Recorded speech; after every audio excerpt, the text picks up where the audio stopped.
Welcome to our 5 on 5. I'm pleased to be joined again by Oregon Treasurer Tobias Read. Good to see you. You too. Thanks for the opportunity. Yeah, thanks for coming down. So a lot to cover, including some exciting news for you. But before anybody, in case anybody doesn't know, what are the duties of the Treasurer? What are you doing in that office now for 7 years? Well, we think about the Treasury as a hub of financial affairs for Oregon. Probably the most well-known aspect of our job is investing the state's portfolio, the largest portion of which is the Public Employee Retirement Fund, popularly known as PERS. That's the retirement fund for public servants all over the state. It's $100 billion, so we've got to make sure that we have the ability to make the payments that people have earned, the benefits that they've earned as their service for us. We issue the state's debt, all the bonds that fund transportation and housing and various other things. And we run a series of financial empowerment programs, the College Savings Plan, the first opt-out retirement plan in the country for people who don't have that option in the private sector called Oregon Saves, and a program for people who live with disabilities called Oregon Able. So it's really a financial hub for people in Oregon, and we're looking out for the long-run interests and our financial capabilities. What are you most proud of in your 7 years in office? Oh, good question. I think I'm proud of a couple of things. One, the rolling out of Oregon Saves, which now has 120,000 people who didn't previously have retirements with funded IRAs. They've saved $200+ million, and they're on their way to being able to control their own financial future. I think we've made a significant contribution to resolving the Elliott Forest and putting that on a path to being the largest research forest in North America. And I think generally professionalizing the Treasury in a way that better reflects the challenges of the state. That I think is a difference between being in the legislature, where we pass bills and approve budgets, and actually administering and delivering results for Oregonians. In addition to your role as Treasurer, you're now a candidate for the Democratic nomination for Secretary of State. What led you to throw your hat in that ring?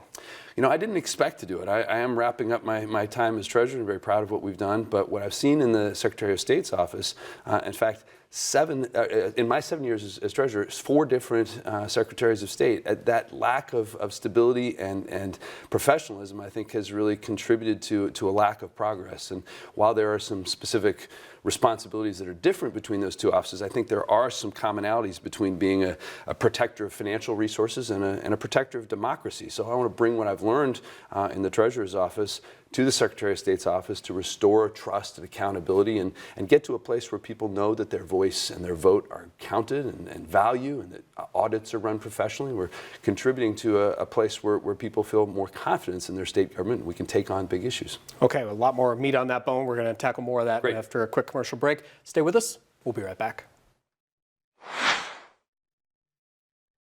Welcome back to our 5 on 5. Again, we're here with Oregon Treasurer Tobias Read talking about your run for Secretary of State next year. You mentioned a lot of looking to bring stability to the office, a lot of change over the last several years. Specifically, bringing stability to that office, what steps would you take? Well, the first thing is to set new standards and accountability to make sure that, when I joined the Treasury, that was one of the most important things, to say this is how we're going to do things. So I would make that really clear and say we're going to build up new standards for transparency and accountability. We're going to make sure that audits are done driven by an assessment of risk, not by a political agenda. And the corporation division, actually in the Secretary of State's office, is where every business in Oregon has to register. And I want to make that a pleasant process and make clear that we want Oregon to be a place where entrepreneurs and businesses want to be, to make that office a partner, not a bureaucratic barrier. So expectations, culture of service and accountability and responsiveness, I think, are really needed in the Secretary of State's office. And that's the kind of approach that I bring from the Treasurer's office. It builds on the 10 years that I served in the legislature to know how to pass budgets and approve bills, but to then take the next step, because often that's the easy part. It's the actual administration and implementation that's the challenge, and that's what I want to bring.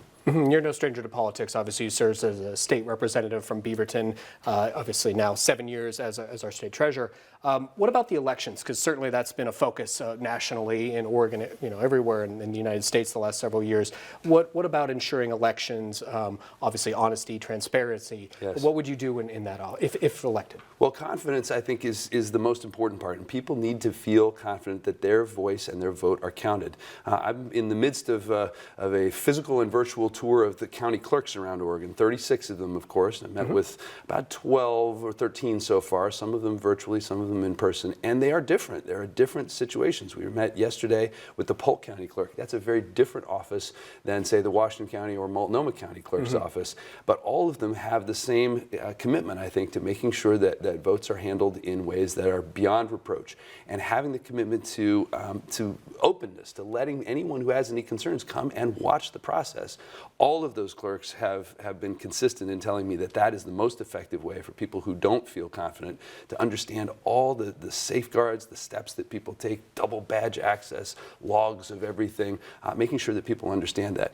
On top of that, I think Oregon has tons to be proud of, and our position is all voted home, but we can continue to make that even better. We can make it easier for people to change their party registration when they want to. We can make it easier for people to know that their ballot is on their way to them. Some counties use something called ballot tracks, and there are similar approaches. You then get a text message when your ballot has been received back by the elections office and when it has been counted. Adding those confidences that people have that things are going smoothly will, I think, allow people to be more enthusiastic about voting, and we're all better off when more people are participating. And certainly it seems like most of what the coverage is for the Secretary of State's office is election-based from our perspective. What about audits? That's a huge part of the office. And what are they doing right? What needs fixing, if you will? Well, I think we need the capacity to follow up where assessments of risk really drive us.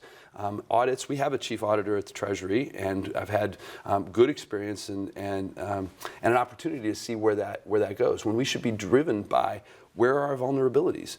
Political vulnerabilities are not the ways to drive an audit agenda. It is where are we making sure that the taxpayer dollars are spent effectively, efficiently, are going after the results that Oregonians want. That has to be the focus. And building the relationship with the legislature to know that we'll be competent in pursuing that will allow the legislature to invest in more capacity in the Secretary of State's office. That's something that I think people will appreciate as well. Well, we appreciate you making the time. I know you're obviously got a lot going on. It's good to see you in Southern Oregon. Thanks for coming.